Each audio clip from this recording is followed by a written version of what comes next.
आपल्या आरोग्याचे, आपल्या संस्कृतीचे, आपल्या रूढी परंपराचे, आपल्या गौमातेचे नुकसान कोणी केले आहे? याचं उत्तर तुम्हाला माहीत असेल तर कमेंटमध्ये मला नक्की सांगा.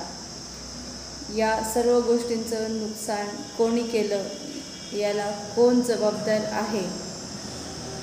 तुम्हालाही चांगल्या पद्धतीने माहीत असेल की या सर्व गोष्टींसाठी सर्वस्वी आपण जबाबदार आहोत.